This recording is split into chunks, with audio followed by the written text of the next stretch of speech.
enchaîne sur une deuxième présentation. On va réouvrir un petit peu sur plutôt la démarche innovation. Maintenant qu'on vous a voilà, introduit sur l'importance de l'acceptabilité consommateur, aujourd'hui, les questions, ça va être comment est-ce qu'on intègre cette dimension consommateur, mais également toutes les autres dimensions qui permettent de faire que l'innovation soit un succès. Donc, c'est une présentation qu'on fait à double voix avec Véronique. Donc, Véronique Lavatine, donc je travaille aussi chez Actalia Innovation, mais plus sur la partie technique en tant que responsable projet R&D. Et donc j'aurai l'occasion donc avec Odile de vous présenter un projet d'application sur la valorisation des coproduits. Donc effectivement, pour vous présenter deux démarches, on s'est appuyé sur deux exemples d'application, le projet européen Fairchain et un projet en interne qu'on a appelé Délices des champs. Donc, comme je vous disais tout à l'heure, pour favoriser son succès, une innovation se doit d'être faisable techniquement, économiquement viable et pertinente, désirable et acceptée par les consommateurs, comme on vient de le voir, mais également souhaitable, bien évidemment, d'un point de vue environnemental. Donc, comment mettre en musique en fait tous ces éléments. C'est pour cette raison qu'on va vous présenter des méthodologies et puis des compétences pour accompagner en fait le développement d'innovations à base de coproduits et durables de façon plus générale aussi. Donc le projet Fairchain auquel on a participé est un projet européen qui s'est articulé autour de 6 cas d'études, dont le cas d'étude français qui portait sur le lactosérum. Donc, comme Françoise l'a dit, aujourd'hui le lactosérum est relativement déjà bien valorisé de façon générale, mais il l'est finalement assez peu aujourd'hui sur des petites structures qui restent géographiquement isolées, puisqu'on rencontre des problèmes de collecte ou d'utilisation. Donc le projet Fairchain a visé en fait à trouver une nouvelle voie de valorisation du lactosérum pour ces petits et moyens acteurs en développant une boisson à base d'une boisson fermentée, donc à base de lactosérum, et en proposant également un mode de distribution de type plutôt zéro déchet. Donc j'imagine que vous êtes posé toutes ces questions, c'est quand on commence à imaginer un produit, en l'occurrence ici le cas Fairchain. On se demande quel type de boisson, quel aromatique, quel ferment, quel lactosérum, pour qui, pour quel usage, quel bénéfice, quel circuit de distribution, en consigne, en vrac, etc. J'imagine que ça vous parle. Donc ici, on va vous présenter quelques exemples de deux démarches pour vous présenter en fait comment on a réussi à mener cette étude, ce projet. Donc en fait, l'idée à retenir, c'est que la démarche adoptée visait à travailler de façon parallèle avec les différentes expertises.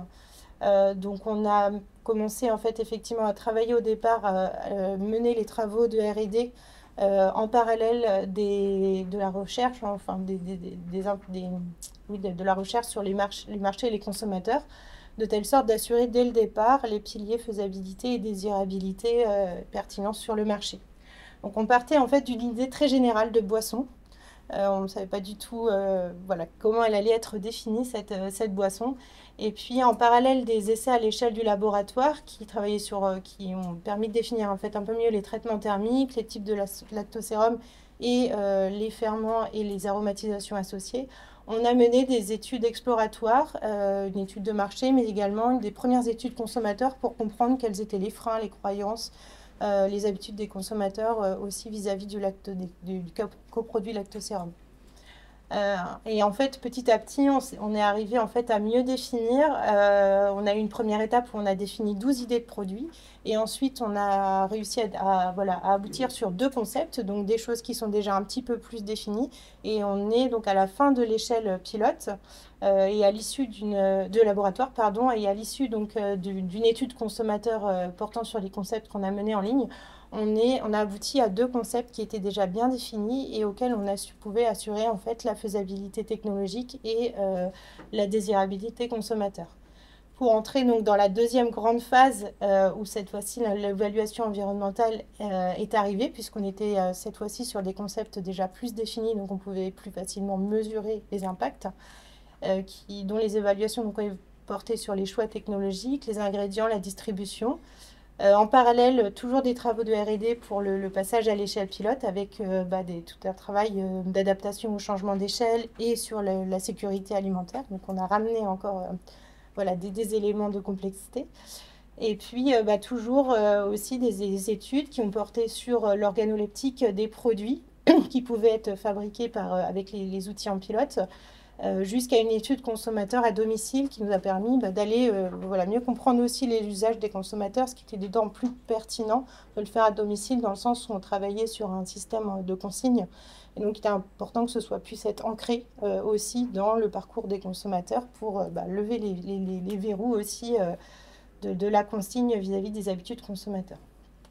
Et donc, en termes de boissons, en termes de résultats, donc on a abouti à une boisson fermentée pétillante au sirop de fleurs de sureau. Donc on est parti plutôt sur une boisson conventionnelle. C'est d'une part pour des contraintes d'approvisionnement, mais également parce qu'on s'est rendu compte que le bio, dans ce cas-là, n'était pas forcément la motivation principale par rapport pour le consommateur, mais qui souhaitait davantage une mise en avant du local. On était sur un projet qui se développait dans le Jura, donc du local de par l'origine des ingrédients, la production et la distribution.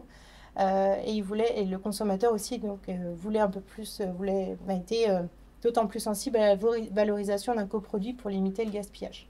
Et donc on est parti également sur un système de distribution en bouteilles consignées. Donc là, je fais un petit aparté pour reprendre aussi ma question du sensoriel tout à l'heure. On s'est rendu compte au départ que le lactosérum, c'était très flou d'un point de vue sensoriel pour le consommateur. Donc, ce qui nous a amené déjà à définir l'intitulé d'appeler cette boisson pétillante sureau pour que le consommateur se projette vers les bonnes projections sensorielles. Et puis ensuite, pour le guider dans l'usage, qui était plutôt un usage apéritif finalement, sur une boisson rafraîchissante. Comme vous voyez sur la gauche, on est plutôt sur une bouteille qui a un design une forme plutôt de bouteille qu'on va utiliser à l'apéritif. Donc l'idée c'était de guider de donner le plus d'informations au consommateur pour que la boisson puisse être utilisée au mieux. Et donc, un petit aparté, pour conclure, je voulais présenter effectivement l'ensemble des partenaires de ce cas d'étude avec l'INRAE et les laboratoires Standa qui ont travaillé sur le développement de la boisson et tous les travaux relatifs aux ferments associés au bon lactosérum. Les NILEA qui a intervenu lors de la phase pilote pour le transfert, la production de la boisson. Actalia, on a intervenu sur la partie plutôt études consommateurs, Sodial et Monzé Terroir sur l'approvisionnement en lactosérum, et Petrel et Jamais Bouteille qui étaient deux acteurs autour des bouteilles consignées qui nous ont accompagnés aussi dans ce projet. Voilà. Et Sodial, oui. Voilà. Donc à mon tour, je vais vous présenter en fait un second cas d'étude qui a été développé en interne et donc en faisant intervenir trois compétences d'Actalia, donc Actalia Innovation, Actalia Produits laitiers, donc qui est spécialisé en fait dans justement la matrice laitière, et Actalia Environnement qui travaille notamment sur tout ce qui est ACV. Donc de la même façon que le projet que vous a présenté Odile, notre objectif en fait c'était de développer un produit à partir en fait de deux constats. Donc un constat assez général qu'aujourd'hui les consommateurs souhaitent en fait une alimentation bonne, saine et durable, mais aussi qu'aujourd'hui les produits 100% végétaux, disons analogues produits laitiers, permettent en fait de réduire effectivement l'empreinte environnementale, mais parallèlement présentent des freins liés aux apports nutritionnels notamment, et aussi au plaisir sensoriel, notamment par rapport en fait aux arrière-goûts des légumineuses qui peuvent être travaillées. Donc notre objectif en fait c'était de trouver une bonne combinaison entre les protéines animales et les protéines végétales pour obtenir en fait un produit final attractif en fait pour les consommateurs. Et de la même façon en fait toutes les questions qu'on a pu se poser au niveau du type de produit, du type de protéines végétales sélectionnées, idem en fait protéines animales. Quel usage, et donc on a aussi réalisé en fait tout le cheminement et toute la démarche en fait pour arriver à notre produit fini, et donc en retraçant disons de façon assez proche qu'a pu présenter Odile, donc autant en fait en regardant déjà dans une première phase toute la partie marché et toute la partie attente consommateur, pour après identifier finalement sur quel marché on pouvait se positionner et apporter cette réponse. Et après, au niveau du développement, donc on est venu en partenariat avec le pôle produits laitiers, donc identifier au niveau de la matrice laitière quelle était la plus intéressante en fait à valoriser. Et donc nous, on a combiné avec une sélection de la protéine végétale en faisant différents tests, en voyant notamment au niveau organoleptique et au niveau caractérisation texture, ce qui pouvait le mieux matcher. Et donc après, de façon assez classique, toute la phase de formulation, de test vieillissement. Et ce qui était intéressant dans cette étude, en fait, c'est qu'on a intégré lors de cette phase, en fait, la compétence environnementale pour faire des différences, en fait, d'ACV sur les différentes formulations, modalités qu'on avait testées, notamment en comparant le 100% animal, le 100% végétal, et donc l'alternative que l'on avait trouvée en combinant les deux types de protéines. Et donc pour arriver en fait au résultat final, alors qu'on a appelé délice des champs, avec une combinaison entre de la poudre de babeur et de la protéine de févrole. Donc en fait tout ça fermenté type fromage blanc pour arriver en fait à un produit avec une polyvalence au niveau des usages, avec une application autant sur la partie dessert que aide culinaire. Et surtout en fait en ayant toujours ces atouts nutritionnels, notamment au niveau de la source de calcium et de la richesse en protéines. Et pour justement ajouter en fait la partie on va dire environnementale, on a voulu donc sélectionner à la fois déjà notre emballage en fait monomatériaux et pouvoir aussi optimiser la durée de conservation, et aussi de sélectionner nos ingrédients notamment par rapport à leur origine et leur mode de culture, donc origine de France, et avec en fait des coproduits très peu transformés. Et donc en photo notre produit final. Donc voilà assez rapidement en fait la démarche et le produit sur lequel on est arrivé. Et après juste 2-3 slides rapides sur d'autres types en fait de cas d'études qu'on a pu en fait développer coproduits. Là c'était une valorisation en fait disons chou-fleur, autant la partie fleurette que la partie feuille, qui nous a permis en fait de réaliser des biscuits. Là, c'était une application sur la valorisation de coques de fèves de cacao qui en fait en quantité énorme, pour arriver en fait à la formulation d'une infusion avec ces notes chocolatées et avec différents parfums. Et le dernier exemple, en fait, c'est une valorisation de l'ocara d'amande. Donc, en fait, quand vous produisez une boisson végétale, il y a une quantité d'ocara disons, non négligeable qui est réalisée. Et donc, en la combinant à différentes, disons, graines et autres produits, donc en fait, on avait formulé des crackers avec en fait aussi des intérêts nutritionnels, notamment au niveau de la quantité de protéines. Donc voilà, de façon un peu rapide en termes de démarche en fait, comment arriver en fait à la formulation de produits à base de coproduits, donc avec une démarche où il est toujours pertinent, on va dire, d'intégrer à la fois la partie marché, la partie consommateur, donc évidemment la partie technique au niveau R&D, et d'inclure en fait tous ces aspects environnementaux afin d'aboutir à un produit final qui est à la fois faisable, désirable et souhaitable par le consommateur. Merci.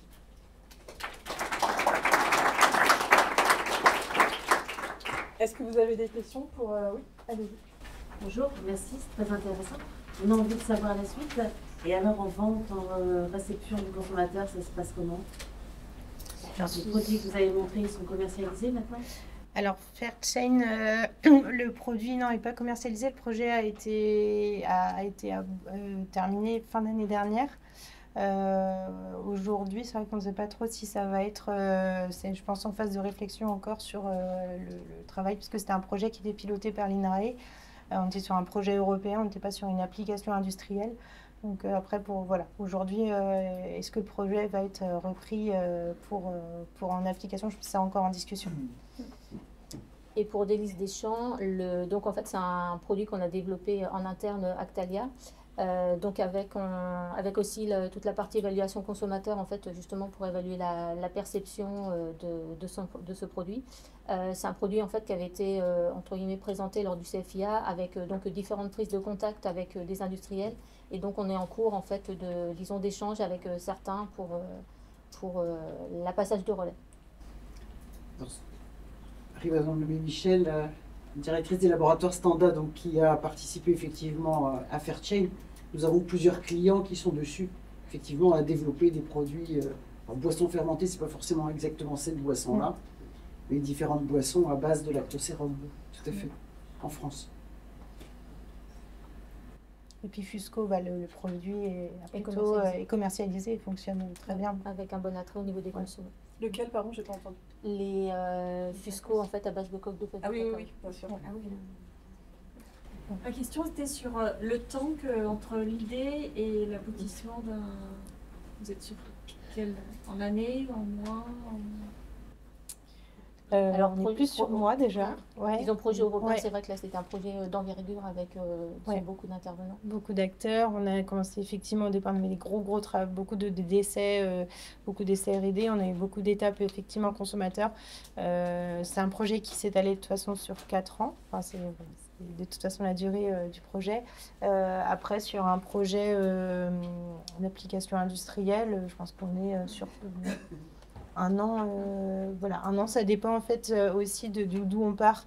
Est-ce qu'aujourd'hui le coproduit qui est pensé, est-ce qu'il est déjà suffisamment propre pour être intégré dans une matrice? Est-ce que la filière d'approvisionnement, etc., c'est déjà déjà bien abouti? Ça peut vraiment dépendre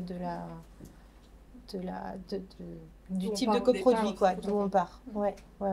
Et Délices des Champs, en fait, ça a été beaucoup plus rapide parce que justement, c'était développé en interne. Donc, en fait, on pouvait avoir les ressources, en fait, rapidement. Et on va dire sur 6 mois à peu près, même pas. Oui. J'allais dire 4-5 mois. 4-5 mois, oui. Une dernière question. Ah, mince.